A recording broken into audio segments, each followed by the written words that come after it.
Hi friends, welcome back to my channel. ನಾನು ಸುಷ್ಮಾ. ಇವತ್ತಿನ recipe ತರಕಾರಿ ಮತ್ತು ಸಬ್ಬಸಿಗೆ ಸೊಪ್ಪು ಹಾಕಿ ಉಪ್ಪಿಟ್ಟು ಯಾವ ರೀತಿ ಮಾಡೋದು ಅಂತ ತೋರಿಸ್ತೀನಿ.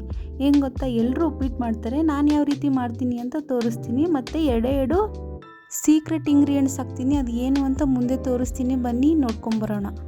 ಮೊದಲು ಒಂದು ಬಾಣಲಿಗೆ ಸ್ವಲ್ಪ ಎಣ್ಣೆ ಹಾಕಿ ರವೆನೂ ಹುರ್ಕೊಬೇಕು ಒಂದು 5 ನಿಮಿಷ. ಆಮೇಲೆ ಒಂದು ಪಾತ್ರೆ ಇಟ್ಕೊಂಡು ಅದಕ್ಕೆ ಎಣ್ಣೆ ಹಾಕಿ ಕಡಲೆಬೇಳೆ, ಸಾಸಿವೆ, ಜೀರಿಗೆ, ಹಸಿಮೆಣಸಿನ್ಕಾಯಿ, ಈರುಳ್ಳಿ ಹಾಕಿ ಫ್ರೈ ಮಾಡ್ಕೊಬೇಕು. ಕರಿಬೇವು ಸೊಪ್ಪು ಹಾಕಿ ಒಂದು 5 ನಿಮಿಷ ಫ್ರೈ ಮಾಡಾದಮೇಲೆ ಕಟ್ ಮಾಡ್ಕೊಂಡಿರೋ ತರಕಾರಿ ಹಾಕ್ಬಿಟ್ಟು ಫ್ರೈ ಮಾಡ್ಕೊಬೇಕು. ಸ್ವಲ್ಪ ಉಪ್ಪು ಹಾಕ್ಬಿಟ್ಟು ಉಪ್ಪು ನೋಡ್ಕೊಂಡು ಹೋಗಿ ಆಮೇಲೆ ಕಟ್ ಮಾಡಿಟ್ಕೊಂಡಿರೋ ಟೊಮೊಟೊ ಹಾಕಿ ಬೇಯಿಸ್ಕೊಳ್ಳಿ, ಮುಚ್ಚಳ ಮುಚ್ಚಿ. ಆಮೇಲೆ ಸ್ವಲ್ಪ ಸಬ್ಬಸಿಗೆ ಸೊಪ್ಪು, ಸ್ವಲ್ಪ ಕಾಯಿ ತುರಿ ಹಾಕಿ ಫ್ರೈ ಮಾಡ್ಕೊಳ್ಳಿ ಒಂದು 5 ನಿಮಿಷ. ನೋಡಿ, ಈ ಥರ ಫ್ರೈ ಆಗಿದೆ. ಆಮೇಲೆ ಕಾಯಿಸಿಟ್ಕೊಂಡಿರೋ ನೀರು. ಆ ಸೀಕ್ರೆಟ್ ಇಂಗ್ರೀಡಿಯೆಂಟ್ಸ್ ಏನು ಗೊತ್ತಾ, ಒಂದು ಸಕ್ಕರೆ, ಇನ್ನೊಂದು ಹಸಿ ಹಾಲು. ಇದನ್ನ ಹಾಕಿ ನೋಡಿ, ಹೋಟ್ಲಿಗಿಂತ ಒಳ್ಳೆ ಟೇಸ್ಟ್ ಬರುತ್ತೆ ಮನೆಯಲ್ಲೇ. ಒಂದ್ಸಲ ಟ್ರೈ ಮಾಡಿ ನೋಡಿ. ಈಗ ನೀರು ಕುದೀತಾ ಇದೆ, ಅದಕ್ಕೆ ಬನ್ಸಿ ರವೆ ಹಾಕಿದ್ದೀನಿ.